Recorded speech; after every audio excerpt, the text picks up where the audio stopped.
amboipo tapaka adiny valo isan'andro ny jiro. Fampianarana fitombo 700 n'ireo zaza malagasy 10 taona tsy mahay mamaky teny ka tsy mahazo latsoratra tsotra. FIFA baolina kitra niemitra ny amin'ny laharana fa 7 ny bareny Madagasikara. Manatitra ny arabato amin'ny kilasy tongovavy tonga soenao tanatin'izao fotoana ny fampahalalam-baovao izao manasanao hanaraka izany hatramin'ny faranty. Vaovao manodidina ny fifidianana avy hatrany. Manohana tsy misy fepetra ny kandida mirotsaka hofidiana eto Antananarivo renivohitra Ravalomanana Tojo. Ny fikambanan'ireo kandida tanora eo anivon'ny antoko-tsiky Madagasikara. Mila fanarenana Antananarivo renivohitra iombonana ho izy ireo ka miantso ireo zanak'ampelezana rehetra irahina amin'ity kandida ity ho fampandrosoana ny tanàna. Sitraka Tovina Ambitsoa Tahirinena no mitatitra amintsika ny antsim-prim-baovao. Potika tanteraka ankehitriny Antananarivo, mitaky fiara-mientana sy ny firaisan-kina ny fanatanterahana ny asa fanarenana. Izany indrindra no votoatin'ny fihaonan'ireo solotenan'ireo kandida tanora irotsaka hovidiana ho ben'ny tanàna eto amin'ny manodidina n'Antananarivo sy ireo avy any amin'ny faritra sasantsasany ka mivondrona eo anivon'ny rantsana tanora tiako i Madagasikara. Kandida efa novolavolain'ny antoko tiako i Madagasikara izy ireo ary izao voafidy irotsaka hovidiana ho ben'ny tanàna izao. Anetsika ireo vondron'olona na ireo zanak'ampielezana mitovy fomba fijery avy amin'ny toerana irotsahany mipetraka sy monina eto Antananarivo renivohitra araka izany ireo kandida tanorany antoko-timy mba hanohanana ny kandida Tojo Ravalomanana. Ny votoatin'ny fionana dia ny fomba nitazaina haitarika sy ny haizatra nitondra ny filomarika Ravalomanana anatin'ny firaisan-kina mandrakariva ny antoko sy ny fampandrosoana ny firenena dia nasamy misehatra aza zahay ireo any amin'ny commune misy anay zany zay mirotsaka hofidiana zay tanora ny volavolain'ny antoko nandritry ny fotoana maro dia mahatsapy zay fa tsara ny fifanohanana ary fampisehoana ny firaisan-kina atao hita maso antony zany ny arahanay ny ombonanay nandritry ny fotoana maro zany ka tsy mamelana Antananarivo renivohitra ho irery zany ho any namanay zokinay rahalahinay anadanay Tojo Ravalomanana dia manohana azy zany tsy misy fepetra reo kandida tanora tiako Madagasikara zay hitanareo ary solotena zany satria maro be mihitsy miparitaka zany fa maro be misy ary ny avany avavatenina fa tsy tafaraka amintsika eto izy androany dia ny mame courage mame fankahirezana ny mame ianko ny fahavononanay zany ny amin'ny hoe tena tsy maintsy mifanohana ao anatin'izao ady masina iombonina amin'ny fifidianan'izao. Etsy andaniny mamepetra ihany koa ireo solotenan'ny tanora tim fa mbola mitohy ihany amin'izao ireo fomba ratsy fanao rehefa fotoam-pifidianana toy izao. Miantsony amin'ny mangarahara araka izany izy ireo ary rehefa manomana ny paikady adiana amin'ny osika sy alabato hanodikodinana ny safidim-bahoaka. Efa nampahafantatra ny tompon'andraikitra samihafa zay hoe raiso ny andraikitrareo fa zahay ireo amin'ny mahatanorana aloha zany dia tena tsy petrapetra-potsiny zay fa efa maka ny fanapahan-kevitra zany ny fandraika amin'izany hisorohana zany alabato zay izany dia anisany mamotika zany zon'ny olo-pirenena mba hisafidy zay tena tokony ho safidiany zany dia zany koa ny anarany any amin'ny hoe adiombonany ty 570 ny isan'ny commune marobe ny misy ny kandida ny fanoerana misy ny kandida ny antoko-tiako Madagasikara dia hiara-ny fametana zay fampizara vaovao zay rehetrarehetra ireo. Mahagaga ihany koa izy ireo fa rehefa ny kandida ny fitondrana no manao ny ataony dia tsy mandeha ny resaka fa rehefa avy amin'ny fanoerana dia alefa izao sion-dresaka rehetra izao toy ny fanesorana andaharana noho ny fampafantarana ny kandida mandritra izao fampielezan-kevitra mialohan'ny fotoana izao.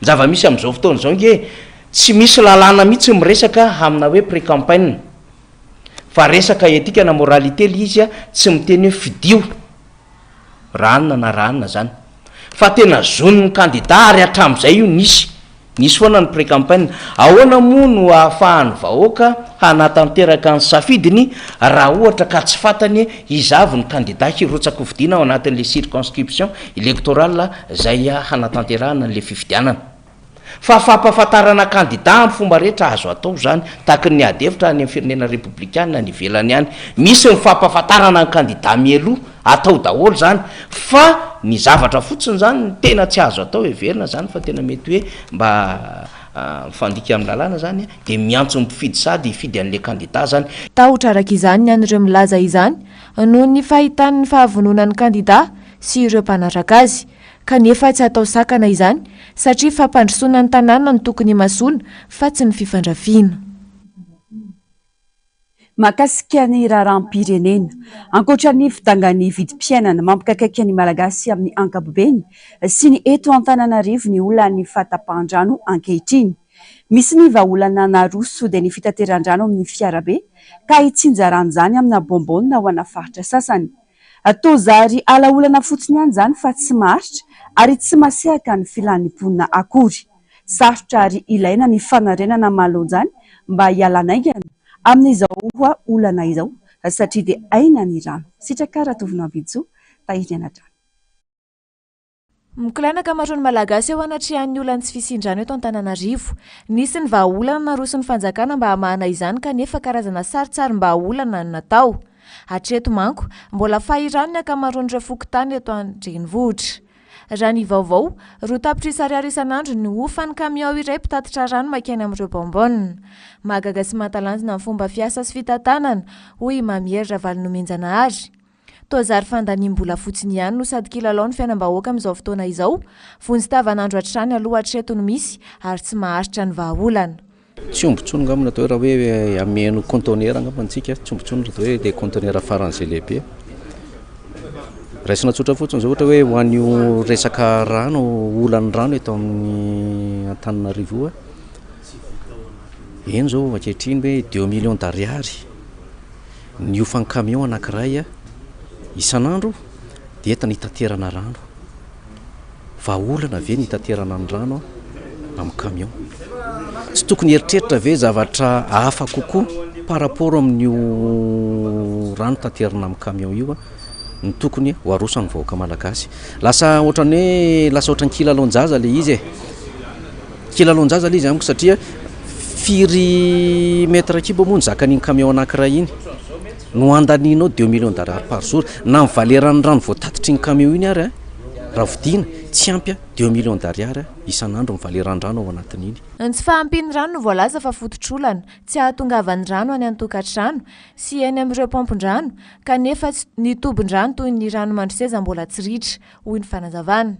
Tsy mitombina araka izany ny olana anambara, hoy ity mpanao politika ity, fa olana ara-pitantanana no tena fosotra ka mila fijerena manokana.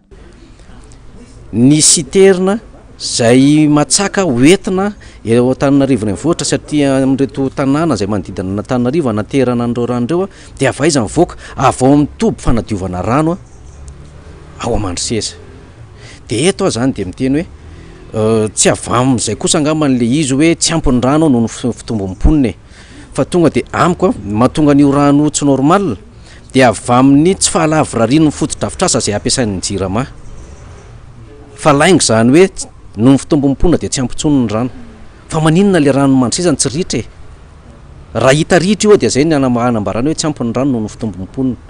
Fa tsy maharaka angamba n'ilay toe-bola diovana ny rano na tsy maharaka ilay toe-bola andefasana n'ilay milina manaparitaka ny rano erana Antananarivo na tsy maharaka koa ilay toe-bola entina hikarakarana an'ireo milina izay manosika an'ireo rano ireo andeha any anivon'ny commune maro isan-karazany. Tsy ny lava-drano ireo tompoko ny vahaolana fa manaova forage manan-karena rano ty Madagasikara ty misy rano azotroana ao ambanin'ny tany ao, forage atao fa tsy lava-drano. Amiko aloha ohatran'ny hoe lasa imezana le izy zay ny teneniko ary aloha lasa kilalao le zavatra manao hoe vita amin'ny fifidianana dia mijanona ny fitaterana rano amin'ny siterna tena manahy satria maninona le izy rehefa akaiky ny élection zao no nikoropaka nandefa rano amin'ny siterna. Ilaina ny fandinihana mba ho fahombiazan'ny zavatra atao mba tsy ho toy ny kilalao ny famalina ireo olana fototry ny fiainan'ny malagasy. Takiana koa ny fandraisana andraikitra ho an'ity sehatra iray ity satria nisam-batan'olona no lalaovin'ireo tompona andraikitra ka voatotoina ankehitriny. Niverina ho adiny 8 isan'andro ny fahatapahan'ny herinaratra eny Ambohipo raha nandeha ara-dalàna izany